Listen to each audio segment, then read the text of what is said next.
Today I am beginning a series of comments and reflections on what to me is one of the great chapters in all religious literature, and certainly one of the very great chapters in the Bible. I refer to the 139th Psalm, the psalm that begins, "Lord, thou hast searched me and known me. Thou knowest my down sitting and mine uprising. Thou understandest my thoughts afar off." I want to begin with just the first verse. I shall read a prose poem derived from one of the ideas inherent in that first verse, and the comment will follow. "In all the places where I have dallied in joyous abandon, where I have responded to ancient desires and yielded to impulses as old as life and blind as things that move without sight, where duties have remained unfulfilled, short-circuited by laziness of spirit and sluggishness of mind, where work has been stripped of joy by the ruthless pruning of vagrant ambitions, where the task has been betrayed by slovenliness of effort, where the response to human need has been half-hearted and weak, where the surge of strength has spent itself in great concentration, and I have been left a shaking reed in the wind, where hope has mounted until from its quivering height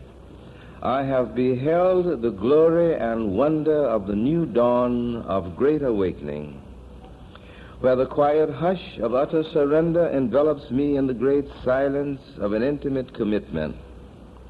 Thou hast known me. When I have been lost from my way and thick fog has shrouded from my view the familiar path and the lights of home, when with deliberate intent I have turned my back on truth and peace, when in the midst of the crowd I have taken refuge from the strangers, when things to do have peopled my days with mounting anxiety and ever deepening frustration, when in loneliness I have sat in the thicket of despair, too weak to move, to lift the head, thou hast searched and found me. I cannot escape thy scrutiny. I would not escape thy love. Thou hast searched me and known me. It is a very commonplace remark to say that all of a man's life is lived under the scrutiny of God. And at first, when such a statement is made, one would be tempted to confine it primarily to the experience of religion.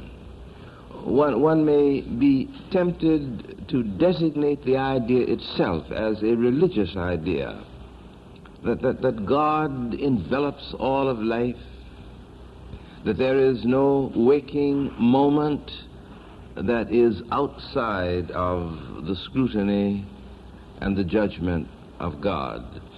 But if we examine our lives in detail, we will discover at the level of the personal history of the individual, this fundamental idea has meaning and significance. It is therefore not merely an idea that is religious in character or in overtone, but it is rather an idea that springs right out of the very heart of the living texture of man's experience. For instance, the story of any man's life reveals that there is within that story a very definite order and logic. It is literally true that everything that has touched a man's life, everything that has influenced him at one point or another, even the food that he eats, the kind of diet which is his, all of these things go into the making of whatever may be that man's life at any particular moment when it is examined.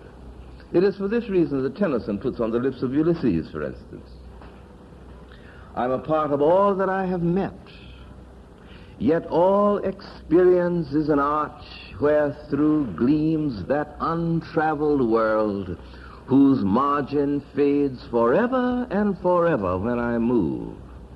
There is an order in living. There is an order that is inherent in the development of the particular life. For instance, suppose you had some kind of emotional disturbance and something that upset the balance of your life, and your situation became so disturbing and perhaps so acute that you sought help from an expert, from a psychologist, a psychiatrist, some doctor of the mind. Now, one of the things that would happen to you under such a circumstance would be that the doctor would, by skillful questioning, by leading you on here and there, help you walk back over the entire story of your life. And why would he do this? Because he knows that whatever you may be experiencing in the present moment, it did not arise in the present moment. Its roots are back somewhere in your past, and therefore he would try to help you locate the moment in time, the incident in fact, far removed from the present, when the thing which is active in the present first began working in your life. In other words, he knows that there is an order in the development of your life, and that nothing in your experience walks with aimless feet. Everything that you do, everything to which you react, everything that impinges upon your life as a part of the raw materials of your experience, all of these things register and leave their imprimatur, their impress on what is called yourself, on you. Now, this is another way of saying, you see, that thou hast searched me and known me, that the development of my life, the living of my life, has not been in some kind of splendid, austere isolation, but the living of my life has been within the movement, within the pulse beat of an orderly unfolding, an inner logic. Now, the same thing obtains in the matter which has to do with our own values, with the meaning of right and wrong. If I decide that a thing is wrong, usually it is a decision that is not merely related to what I am dealing with at the particular moment, but I bring to bear upon my judgment, upon the fact of my judgment, the history of the kinds of choices that I have been making all along, and the choice that I make today, the ethical or moral judgment that I pass upon an act which I contemplate or in which I am involved, reveals the story of all the choices that I have been making throughout all the years of my life. In other words, there is, in the development of man's sense of values, in the development of his ideas of right and wrong, in the development of his behavior as a sensitive, morally conscious human being, a logic of order, which means that his life and the living of his life, within the tight circle which it is, makes sense. It is not some kind of sport, something that is unrelated to a context. And this is in essence what the psalmist means.